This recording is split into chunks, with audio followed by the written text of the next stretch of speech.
Hi there, good day. If you're in Nigeria, living in Nigeria, doing business in this country, Nigeria, this video is for you. Any láti wò láti bẹ̀rẹ̀ dópin and share it as much as possible so a lot of people will benefit from it. And then láti share sáwọn èèyàn wa for them láti benefit. This video will be long a little bit. So you need to watch it from the beginning to the end so that you can be able to take the key points. So ní láti wò láti bẹ̀rẹ̀ dópin láti lè mú àwọn kókó ọ̀rọ̀ tó wà nínú ẹ̀ so that you won't fall victim.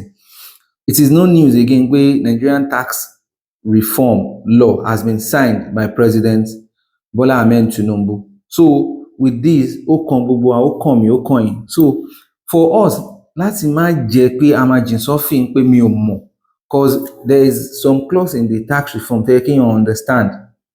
Téèyàn bá understand ẹ̀, èèyàn máa pọ̀ nǹkan tí ò jẹ́.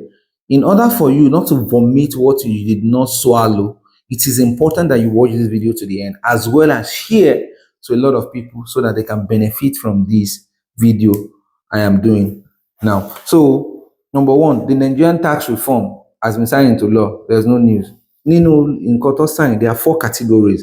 Number one, we have the Nigerian tax bill. Number 2, tax bill administration. Number 3, Nigerian Revenue Service. This number 3, it is formerly Federal Inland Revenue Service, but to change it since in Nigerian Revenue Service. Henceforth, Nigerian Revenue Service will take up the services of Federal Inland Revenue Service. So the last one is Joint Revenue Board Establishment Bill.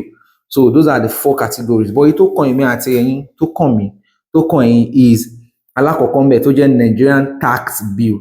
As a person doing business in Nigeria, or you are not a business, you are not doing business as an individual, whatever it is, as long as you are receiving money, sending money in this country, and you need to know it. Ignorance is not an excuse. So you need to be aware. And láti mọ̀ nípa ẹ̀, láti mọ̀ bí èèyàn ṣe máa manage rẹ̀ tí kò ní kàn máa kówó tí ò ní tó máa kó fúnjọba, because either you like it or not, ignorance is not an excuse. See, if when government come for you, you cannot win them because they've put it out there. Ó wá kù sí ẹ lọ́wọ́ láti wá information ẹ láti lè lò bóyá jẹ́ kó lò, or else you just be shooting yourself in the leg. Kó má lọ fi ẹsẹ̀ ara ẹ̀, kó má lọ fi rìn wọnú páńpẹ́. So the Nigerian tax bill ló kàn mí, ló kàn ìwọ. The one that concerns me is the Nigerian tax bill, me and you. So how does it concern us? Before we move forward, the pattern tí tax yìí jẹ́ is progressive system. Tí n bá dé wájú, màá ṣàlàyé what I mean by the progressive tax system tí Nigerian tó ń ṣe implement yìí. So for tẹ́lẹ̀tẹ́lẹ̀, àwọn nǹkan wà nínú tax tá a máa ń san VAT, value added tax. Ẹni tó bá ra nǹkan ní supermarket, tó bá ṣe ilé, tó bá ṣe business, wọ́n á ní wọ́n yọ value added tax. But àwọn yẹn wọ́n ti yọ yẹn kúrò. Ìyẹn is one of the things I commend Nigerian government for, cause kó má bàa ní pé we have double taxation. Ṣé you understand?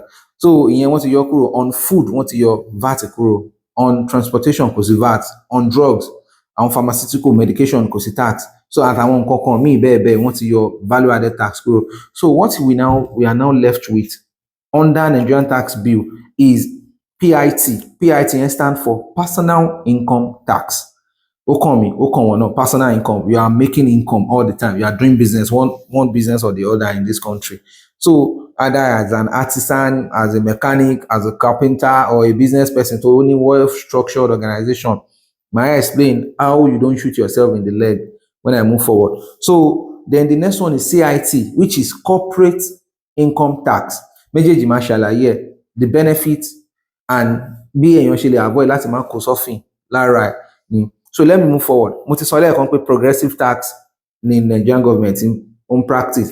So àwọn kan wà tẹ́ pé wọ́n exempted. Àwọn wo ló wà exempted? Àwọn tó yọ kúrò.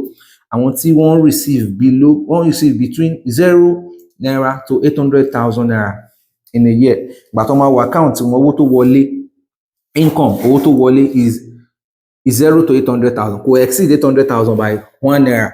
So the moment tó bá ti exceed 800,000 by 1 naira, government will tax it. And from 800,000 and 1 naira, you are eligible to pay 15%. So 15% of 800,000 and 1 naira is 120,000. So tó bá nínú account, tó bá ti ní 800,000 and 1 naira, tó bá ti lé 1 naira, you pay 15%. And 15% of 800,000 is 120,000. so tó bá ti gba 800,001 naira mú owó gọ́ọ̀mẹ̀ntì sẹ́gbẹ̀ẹ́ 120,000 wọ́n máa gbà á lọ́wọ́ ẹ̀ láti 800,001 naira títí dé 3,080,000 ló máa yọ 15%. Let me do the breakdown for you. Tó bá ní 3 million, tó bá income ẹ bá jẹ́ 3 million for the year, mo fẹ́ ṣe round figure so that we can easily understand. For the year 3 million ló wọlé sínú account ẹ, your personal account, ẹ mọ̀ pé mo ń tẹ̀lé mo personal, sínú personal account ẹ, gọ́ọ̀mẹ̀ntì máa yọ 15% and 15% of 3 million is 450,000. Owó mi ni kò ń ṣe owó mi, èèyàn kan ló kó fún mi kí n bá wọn ṣe business, as long as tó bá ti wọlé sínú account ẹ kò kàn wọ́n máa yọ 450,000, you are eligible to pay. Bó dẹ̀ wọ̀n ẹgbẹ́ yẹn èmi kọ́ mo lówó mi ò ní san, wọ́n máa dúró díẹ̀. When you have something to do with the government, you want one thing, ọmọ ẹ fẹ́ wọ school ni wọ́n fẹ́, whenever you have something to do with the government, wọ́n á ní kó lọ san, gbogbo èyí tó bá ti accumulate, you have to pay it, and there is even a penalty when you are now paying more tó bá fẹ́ wọn gbára gan. So nísìnyí you need to calm down, check these things, understand, and not shoot yourself in the leg so that ní máa pọ̀ nǹkan tí o jẹ́. Ẹlẹ́ẹ̀kejì, progressive, bóyá ń lọ sókè sí, bówó ẹ bá ṣe ń lọ sókè sí ní government ṣe máa tax ẹ.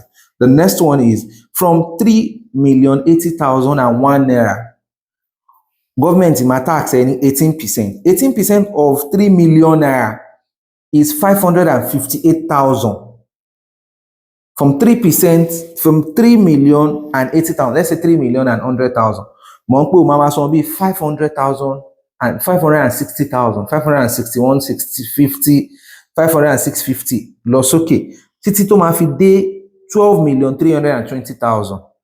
For instance, nǹkan tẹ́lẹ̀ mi ni pé tó bá ní pé 10 million ló wọ personal account ẹ for the year, government wà eligible láti gba 18% of 10 million, which is 1.8 million naira. Understand? Ìyẹn pé kí ló ṣe fún mi ò sí ń bẹ̀, ó ti wọlé ó máa gbà. It is a progressive tax system. It is the law. And when it comes to the law, nobody is above it. You and I, we need to be very cautious of this. So the next category is from 12,320,000. 320,001 naira. 1 naira tó bá ti ń lé, you are eligible to pay 21%. So 21% of 12 million, 12 million loan account, 21% of it is 2,625,000 naira. Ló máa san as tax to the government. Owó mi ni o, kò ń ṣe owó ẹ o. Ẹ̀gbọ́n mi kan ló wà lábúrò, ó kó fún mi, ó ní kí n bá wọn fi ralẹ̀ àbí kí n bá wọn fi sanwó fáwọn worker. As long as it is coming to your account, you pay tax on it. How you can avoid it, I will talk when we get there. So from 12,320,000, you are able to pay 21%. Títí tó fi dé 24,640,000. On 24 million, let me do another round figure for you. If you are earning 20 million naira, tó bá ń kó 20 million ló wọnú account ẹ, the personal income tax you pay on that 20 million is on 20 million is nothing less than 4,100,000 naira. That is 20% of it. You need to understand this thing. Are very important. Please don't make mistakes. So the last category ní pé from 24,640,001 naira títí dé 49,280,000, you pay 23%. So tax reform yẹn fún personal income ó ń bẹ̀rẹ̀ láti 15%. Bówó ẹ bá ṣe ń pọ̀ sí títí tó fi dé 25% ló tán sí. If you are now earning 50 million, tí 50 million máa wọnú account ẹ for a whole year from January to December, tó bá wo owó tó wọnú account tó bá yẹ 50 million, 25% ẹ ló máa san.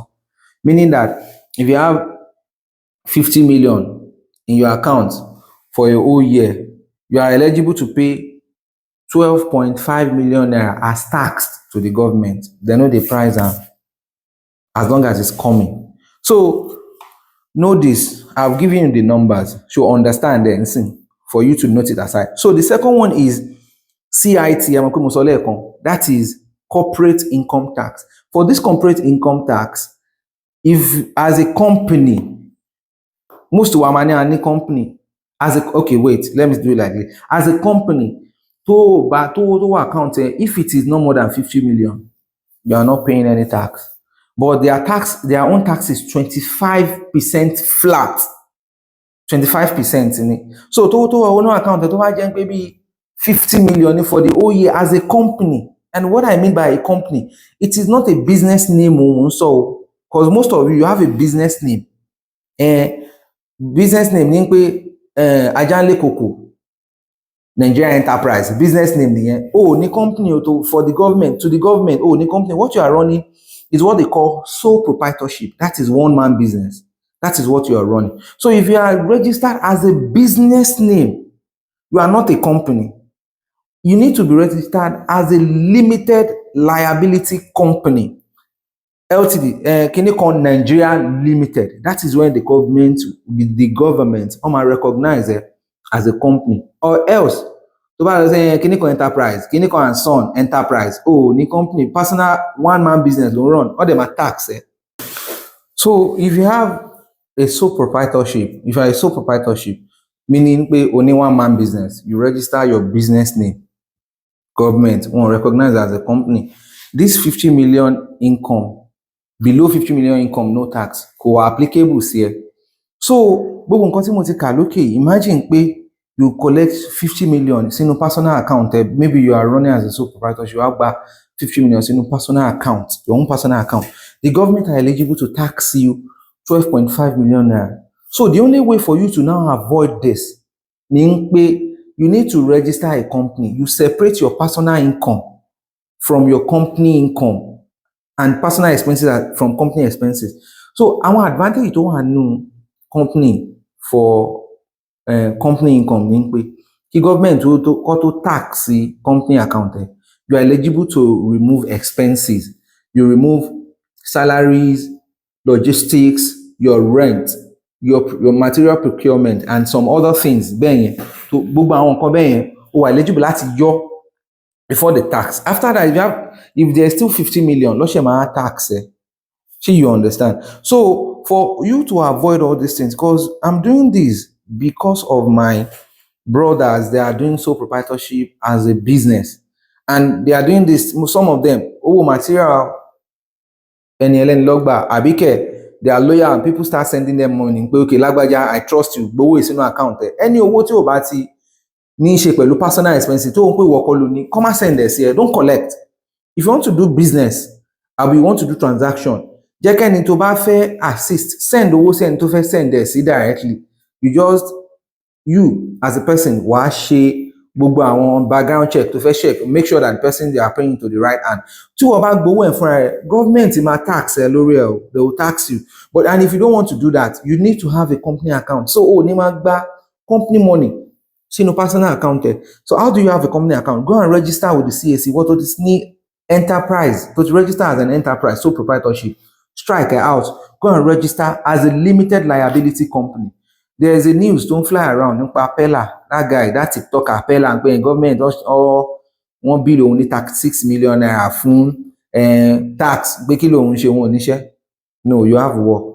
Even income from foreign income that is coming, as long as you are receiving the money in this country, you are eligible to pay, because the country doesn't belong to you, it belongs to the government. So government are putting things in place. Ìtorí ẹ̀ ni wọ́n fi wà nínú company, ló fi wà nínú country, that you are existing and you are doing. So whatever you are doing, you are eligible to pay tax. How can he avoid it? Ó bá yẹn pé ó set up Pella Entertainment Company. Tó yẹ pé nínú Pella Entertainment Company, inú ẹ̀ ló ń gbowó sí, tó wá register as a limited, inú ẹ̀ ló ń gbowó sí.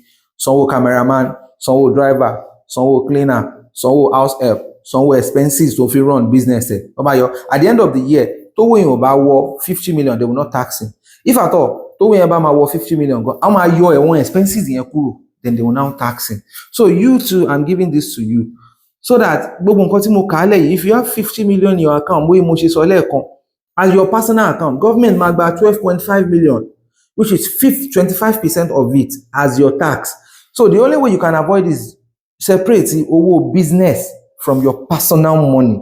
Owó tó bá ti jẹ́ owó business, jẹ́ kó pay into your business account. If the business account is not up to 50 million in a year, àbí after expenses, you don't have up to 50 million, they will not tax you. So that is how to avoid those exorbitant taxes tí mo kà.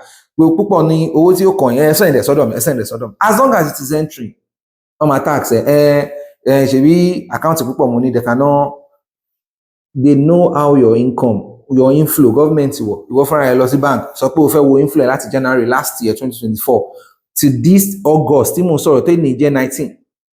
This August tí mo sọ̀rọ̀ yìí, today is either 19 or 20. Go and check it. You will know that your record, you have record, and government have access to this with the aid of BVN. Mo ní account púpọ̀. they play, because your BVN, one BVN, it is 1 billion is included in all your account. BVN contribution Google account. So all these things you need to know. That is why I'm taking my time to do this and explain, so that most of us will not fall into this category of I don't know. So you need to share this video, tell people about it, share it as much as possible. So, and when you only benefit from it, the new tax reform will take effect from January 2026. And when it takes effect, for them not to be caught unaware, pay me more. You need from now start planning, go and open a limited liability company, L limited, Nigerian limited. You regard it as a company. Owó tó bá ti jẹ́ the business máa kó sínú ẹ̀.